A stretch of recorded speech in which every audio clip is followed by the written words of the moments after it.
And good evening and welcome once again to Beyond the Gardens Live. It's great to have your company, and I hope that during the course of the evening you will be joining us one way or another.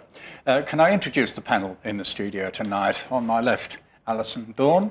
Alison, we met you last week. Welcome back. Thank you, John. Have you changed your career since then? No, Still amazingly, pretty much the same. I haven't. Okay, all right. And on my right, a familiar face, but he was missing last week, but he's back. We'll find out why in a moment. John McWilliams. Between the three of us, we are sponsored by, this program is sponsored by the Water Corporation. And it's worth pointing out that we at Beyond Gardens do not accept sponsorship from commercial products or from retailers. That gives us a certain freedom and independence. And our sponsor here, the Water Corporation, in fact, sponsors us to tell you not to buy their product. That's rather an unusual form of sponsorship, isn't it? And we'll be talking a little bit later in the first half of the program about how you can save a considerable amount of water by using the right mulch. But first of all, let's find out how you can talk to us. What are the methods, John? Yes, so give us a call, 6468 5994, and please turn the sound down. We get a few technical problems with that one. And you can email us, tv@beyondgardens.com.au. And please send us some photos.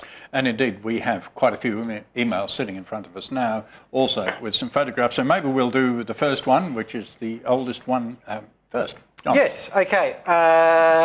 We have an email here from Felicity. Thank you, Felicity, for your email. And it's got a photograph, which is even better. Felicity's been desperate to find out the name of this beautiful shrub found growing at a winery in Margaret River. And there's a little bit of it. I'll just show you a few more pictures so you can get an idea. This is the red form, and there is also a yellow form. Now, you're all dying to know what it is. Yeah. It's a leucospermum, which is a member of the Protea family, South African, not an Australian one. South African, it's Leucospermum reflexum. Think reflex, as in the flowers reflex back, so reflexum. And it is available from specialist protea suppliers. Yeah. Tough as old boots. Tough as, yeah. It's certainly very well suited and very hardy for us. The best one I've seen, I think that red one you saw in the photographs, this one here, was in fact in an abandoned house. So that's how well it does. Yep. Yeah. So we hope that helps. Leucospermum reflexum is the name. And next on the emails, John. Next on the emails is from Karen. Hello, Karen. Hi, Karen. Thank you for your email. The Cape lilac tree, there's a Cape lilac tree next to and hanging over Karen's fence. Has the good old infestation of caterpillars 2 to 3 times a year. They crawl onto her veranda and up the walls, even getting inside the house. The droppings rain down onto the courtyard, making it unusable. Karen believes that the only natural predators are microbats, and she could have the branches overhanging her property lopped back to the fence line, but she's afraid of destabilising the tree. What can the non-owner of a Cape lilac tree do to stop the caterpillar invasion? Oh, interesting. Not much. Yeah, I was going to say, my best bet is get to know your neighbour very well and just have a quiet word to them about potentially, getting the tree, well, the pruning will, it will lessen the problem of them coming over into your veranda, but also the treatments of stopping the caterpillars in the first place would certainly help as well. And I do apologise, it's such a common problem, and I haven't got a picture to show you. I'll get one this year. Anybody who's got the problem will come out and take a picture. Absolutely. Oh, you can come to my house. Caterpillars en masse, hairy caterpillars. Yeah, hairy. And they, what they do is they invade the house in order to find a place to pupate. But they go, they actually feed at night and they come down and rest during the day.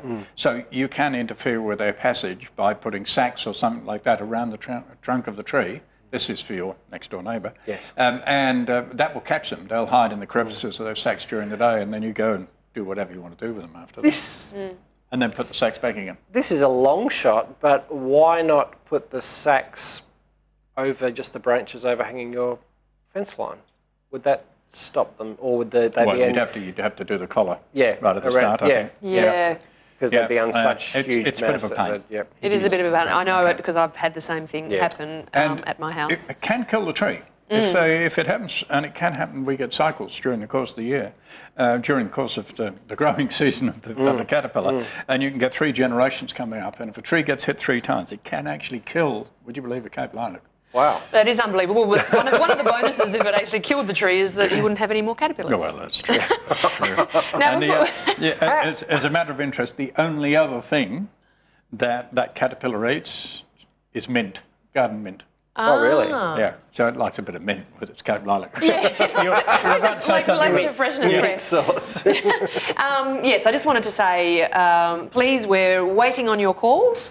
So if you have any questions, we've got a bunch of emails, but we'd love to actually hear from you. And our number is 64685994. And remember to please turn your television down when you make the call. Well, there you go. Now, I thought, since we've got a few moments, we might talk about mulch. Yes. Because a lot of people are thinking about mulching their garden at this time of year, and there are considerable advantage in doing so if you use the right mulch, and this is the important part. So when we talk about mulch, our definition is always the same, isn't it? It is. Water-wise mulch, rough, coarse, with irregular shaped particles that hold little or no water. That's it. That's it. And simple definition, whatever mulch you want to use, as long as it fits in with that. Here's why. First of all, with the rough, coarse, irregular particles, if you look at the way that moisture moves through the soil, it moves down through gravity, which is fairly obvious. Not so obvious as it moves sideways and also upwards through capillary action. This is what makes wicks work, why the water comes up in a straw. And when you get water brought up to the surface of the soil, it simply dries off, and that's how you lose an awful lot of water. Now, if you put a mulch with coarse particles on the top of that soil, then you prevent that moisture loss, because the moisture can no longer go up to the atmosphere. It stops at the surface of the soil. So it must have those large coarse particles, and that means big gaps in between. That means you break the straw, no more moisture loss. Second part's a little bit more obvious when we talk about it not holding any water. I see so many mulches around the place, don't you, John? They're just blankets, cotton wool, soggy blankets. Absolutely. And people seem to have chosen this mulch for its look rather than its practical purpose. Now, when you have a mulch, if you want it to actually conserve water for you and therefore reduce stress and keep the plants happy, you don't want it to absorb water, because when you pour water onto a soggy mulch, you get a double whammy. First of all, the mulch itself takes up the water. And secondly, that evaporation off the surface continues. And it is a double whammy. Some of the mulches that you see, particularly the soft cottony wool ones, are worse than bare soil. I know it sounds strange, but worse than bare soil. And your plants are totally stressed out. And I still see it being used. I see these awful products being used.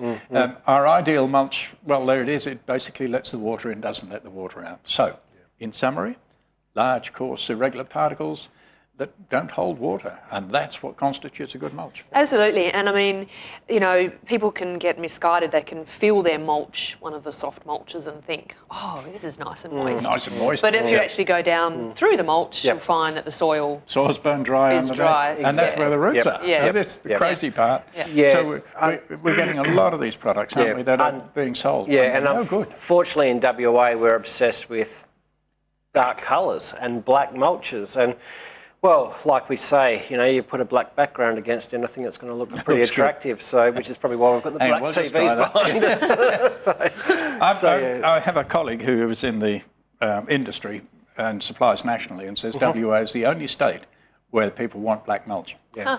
It's the only state where people have black roofs. But that's another story. That's exactly right. About just as bad. So so that's mulch. So looking for mulches, shredded tree prunings. From the back of the tree lopper's truck, or your own mulcher. Stuff you make yourself. Exactly. Through a mulching machine. Even better still. Absolutely. Recycle all that stuff. The pine bark. Supports a sustainable industry of the pine plantations. It was otherwise going to be heaped up and basically burnt. And stone as well. Stone is actually a brilliant mulch in terms of moisture saving, but unfortunately it doesn't break down and feed the soil. But in terms of moisture saving, it's the best. So there we are. And really it makes so much difference. The advantage of using good mulch, you save a swag of water. Weed control really is huge in weed control. Evens out the temperature in the soil between day and night, breaks down over time, feeds the soil. It's all plus. And looks good too. not black stuff. And what about even, because I'm researching for our house build at the moment, something like crushed brick? Yep.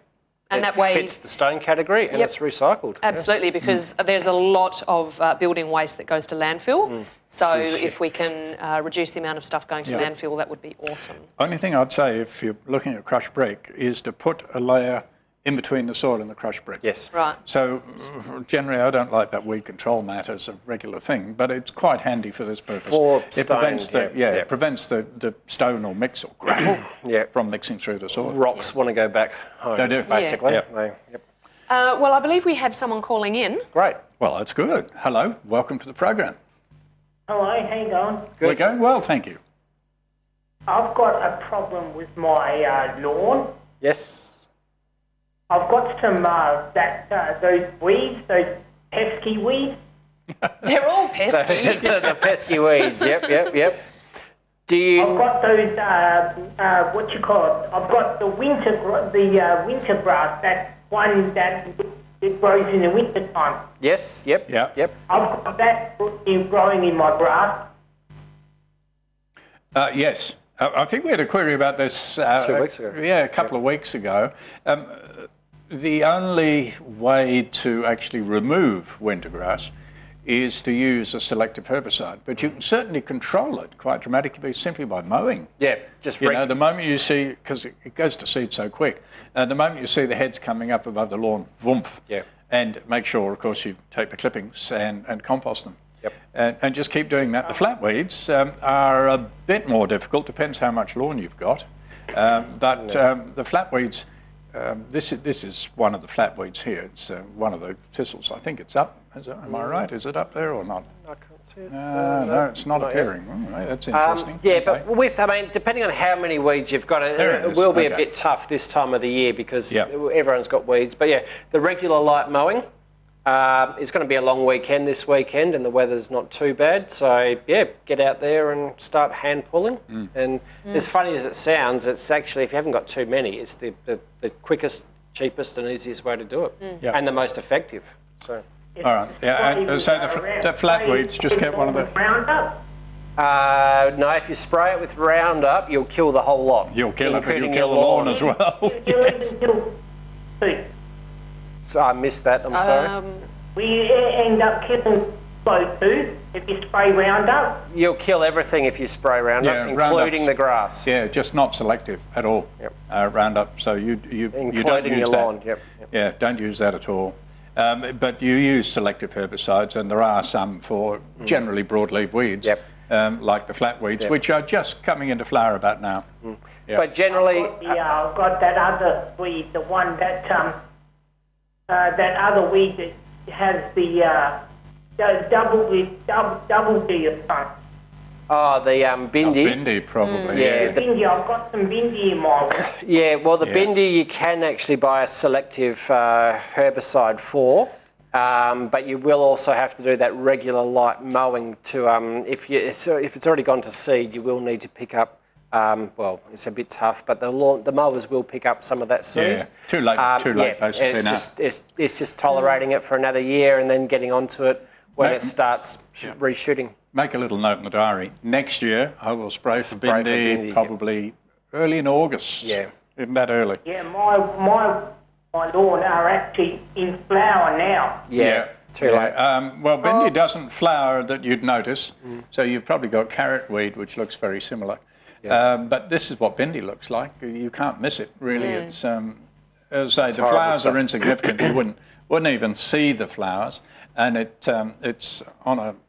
Well, hang on. It's not behaving itself properly. There we go. All right. Yep. Now, that's what the mature plant looks like, and that's sort of hidden down in the lawn itself. So make a little note for next year, round about August. That's when you do your spraying for the weeds in the lawn. Okay. Yeah. Okay. Thanks for that. Thanks for your call. Okay. Oh, we've got another one. We've got another call. Oh, fantastic. Yes. That's good. We like it when people queue up at the garden gates. Oh, sorry, they've disconnected. Well, we did have they are another connected. call. Just a minute. Are they? Yes or no? Yes, they are. Hello. Yes, they are. Okay. Hello, welcome to the program. Thank you. Look, I've got a beautiful I have a beautiful Pierre de Ronsard rose. Yes. Good. I've had it for about 6 years, and I'm going to have to remove it, and I want to transplant it to another area, a wall built. It's very healthy. It's got great long stalks and so on, stems. And can I do this in November? And how do I go about cutting it back and so on and replant? Very simple. Yeah. Hack it back. Yep. And dig it up in November. They're much tougher than they look. Yeah. Pierre de Ronsard's a lovely rose. Beautiful rose. rose. When it's looking good, this is what it looks like. Hopefully we got the picture there. That's There it is. But, you know, it's on a very tough plant. It is on a tough plant. So, I mean, it's not quite as ruthless as I'm stating. Take a little bit of care. But honestly, I doubt very much if the rose will even notice. You're going to lose a lot of flower and it's going to sulk until it regrows. But it'll be fine. Now, so about what, 2 feet high from the ground, do you think, or more? How tall is the plant now? Oh, it's 10 feet high. Oh, Okay. wow. It's not even in metres. Yeah. Okay. 3. I would be pruning it at least half, if not 3/4. Now I know that sounds a bit drastic, but when you move it, you are going to cut a lot of the roots off as well. It'd be, looking at some of the roses around Perth, it's either in dormancy or it's just come out of dormancy. Oh, it should be shooting. So, now. yeah, I mean, now's a perfect time to give it a bit of a chop. Yep. So, Okay, and when I actually put it in, what's the best, mulch or fix should I put into the hole? Because we're Fremantle, we have very stank soil, even well in my garden. Yeah, you'll have to improve the soil, and we talk a lot about this. Do you want to start? Yeah, well, it's the perfect opportunity when you're transplanting or planting something new to put some clay in the hole, some bentonite clay, which you can get very cat litter. cat or litter. you can buy You don't have to. bentonite Yeah, clay. you don't have to spend a lot of money. You can just get. And not too much, mind you. Okay. And then organic matter, and lots of it. Yep. Right? So that what you're doing is giving the rose the best possible start in life, or restart in life in this particular case. It'll never look back. But whatever you do, don't just plonk it in crappy sand and expect it to flourish, because it won't. And then put some good coarse regular mulch over the top. Yep, and the mulch, of course. Some of the mulch that we've just been talking about. Yeah. So, We should, ideal opportunity actually, because rose growers will often tell you, or people, keen rose gardeners, that the mulch you've got to use on roses is pea hay or lupin straw or something like this. These are terrible mulches. They're good soil conditioners, but they're bad mulches. So we've got a product that's been recommended for the wrong purpose. Use your pea hay, use lucerne straw if you want to, but then put a coarse mulch on top of that. That's the best of both worlds. absolutely. What's sugarcane mulch like? Absolutely terrible. Should have stayed in. Basically, should stay in Queensland. Apart from the fact that it's got huge potential to spawn pests and diseases, it's just again, it's one of these soft mulches that will wick the moisture away. I'd say we have a lovely story we can tell you about a lady in Dongara who put sugarcane mulch out on Sunday afternoon all around her garden, came out Monday morning and couldn't find any of it. Dongara's a bit windy, admittedly, but it just blows away. Yep. And of course, it's got. Thank you very much. Oh, okay. Yeah. Thanks. We have got another call. We're running hot. Good. We like running hot. Are you hot caller?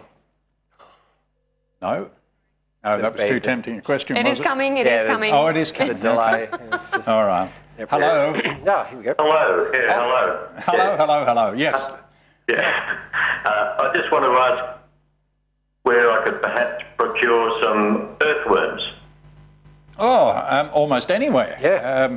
I think just about everybody sells earthworms. Worth noting, by the way, that the worms that everybody sells are introduced species, not local worms.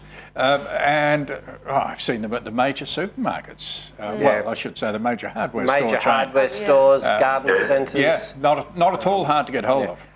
Even a lot of the online classifieds, people are selling off a lot of their worms as well. And there are worm specialist salesmen. Yep. I was going to say specialist wormy salesman. I know what I mean. Yes.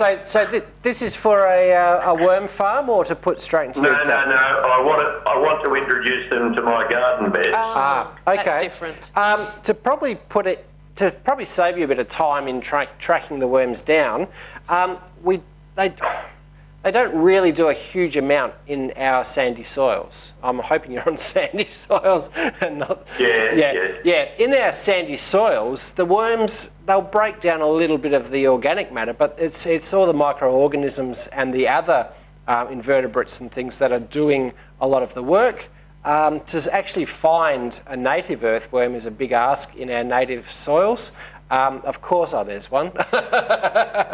But of course, you will get some of these introduced worms from your compost, from your worm farms and things like that. And they'll hang around as long as there's food there. They'll hang around.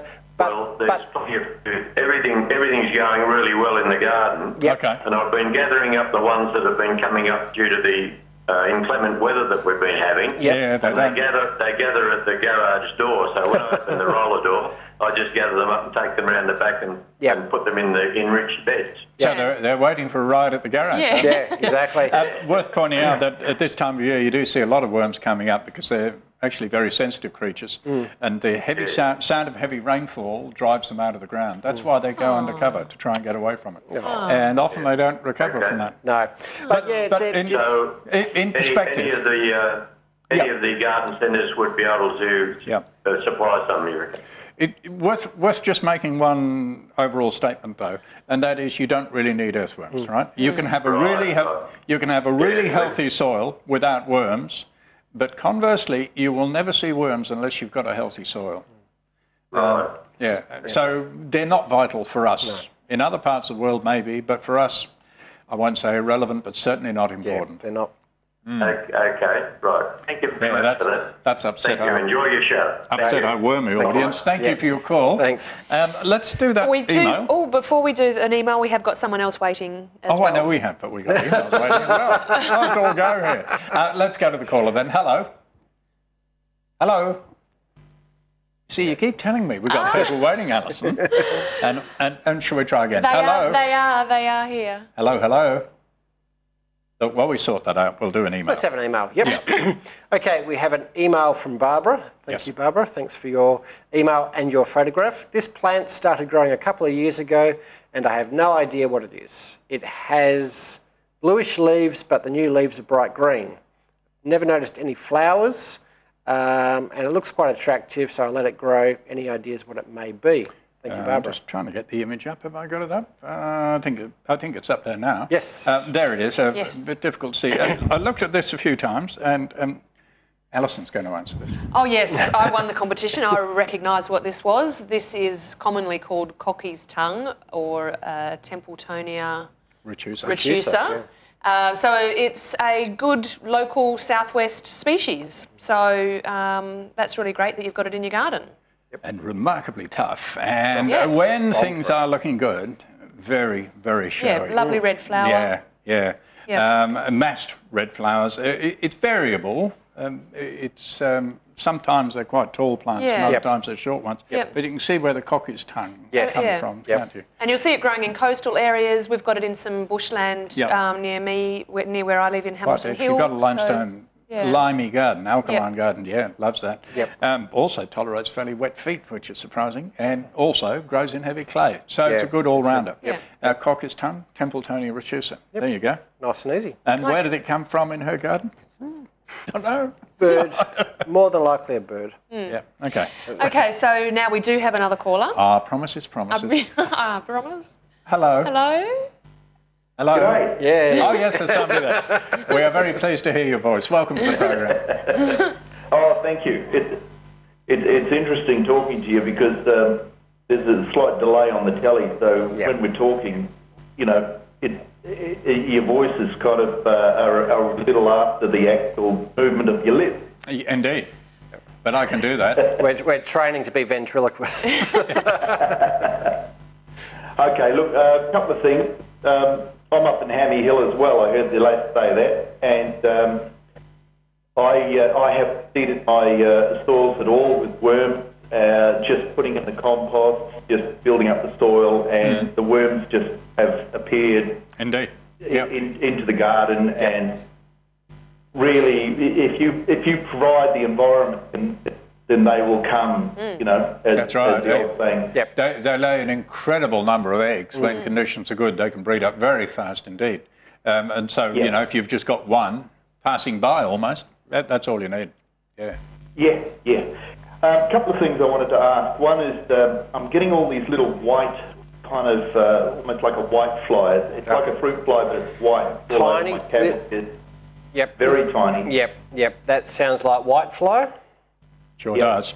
And we have, well, I mean, it's not just one insect, unfortunately. There are lots of them. Yeah. Does this look familiar? That sort of, that's whitefly on a cabbage. What can I say? You have my commiserations. Whitefly is a holy terror. It's an example of how we have made a mess of things on a world scale. There is a species of whitefly now that is resistant to every known chemical. And that's through our overuse of chemical control. So they are very difficult to control. Sticky boards will give you some control. I mean, even white oil will give you some control. But it's just a battle. I've been battling them on my brassicas in my vegetable garden for about 3 or 4 years now. Geez, they're tough. Well, they're just taking out my kale. You know, I planted stuff to come right, and then just gone. Any member of that brassica family, so cabbage, kale, broccoli, cauliflower, and this is the brassica whitefly or the cabbage whitefly. Probably the one thing that would stop them, but you'd have to be really early in the piece, is a product called Mite Mesh. Well, it's not a product, it's a material. It's very fine, super fine. It's finer than your fly screens. And draping that over them may help, but you could turn it into the world's best whitefly cage as well if you're not careful. I've had some success with potassium oleate, which is, you know, the soap spray. You can buy that as fuel. I've had some success with that, but you've got to be really thorough in the way that you apply it. But that will give you some control. Yeah, I've been putting some of the the soap spray on aphids. So that's kind of it slows them down. Use the same product, but you really got to go underneath and on top. And if all else fails, get yourself a little portable cordless vacuum cleaner. Suck them off. And wave it around the garden. Doesn't do any good, but makes you feel better. All right. Yep. I'll get the wife onto that. Okay. Just one last question. One last question. It actually was my first question. I've got some roses, and one of my roses died, and it was a standard rose, and it was really good, but it was actually one that was, I've forgotten the term, but it was actually had another different rootstock on it. Okay, so it was grafted, yes? It was grafted, thank you, Well, I've still got the rootstock, and I've got some other roses, but I'm wondering if I can graft onto the rootstock, and if so, what's the process, and what's a good time to do that? How much time have you got? Look, I can summarise it this way. Yes, well, I'm 55. I reckon I've probably got another 40 years. And you might need it. It's a grafting of roses onto the rootstock, which is usually a specially selected form here called, what do we call it, multiflora? Not multiflora. I'll get it there in a minute. Anyway, it'll come to me in a moment. But it's very specialised. And even our rose nurseries, there are people who make their living travelling the world. I know this sounds strange, but talk about an exclusive occupation. There are people who make their living travelling around the world grafting roses. And this is all that they do. They will do several thousand in a day, whereas you and I might do 1 or 2. But their take rate is enormously high. It's difficult, is what I'm saying. But if you want a challenge, have a go. But if you don't want a challenge, just pull the rootstock out. Oh, okay. Give up and buy another rose. It was quite lovely actually watching a year or so ago, just watching the rootstock go to flower, and it's got these huge long sort of, they send out shoots everywhere. Sweet little flowers. So, Yeah, they're white flowers. They're quite pretty flower on the rootstock. Yeah, thorny as, though. Thorny as. Yeah. Yep. Oh, thorny. Yeah, exactly. Yeah, that's it. Yeah. Okay. All right, thank you very much. Great. Thank you. Thanks very much. Thank you for your call. It looks like we've gone too We far up the garden path. We have gone too far up the garden path. We're going to have a little break now, but please don't go away. We will be back shortly with more Beyond Gardens Live.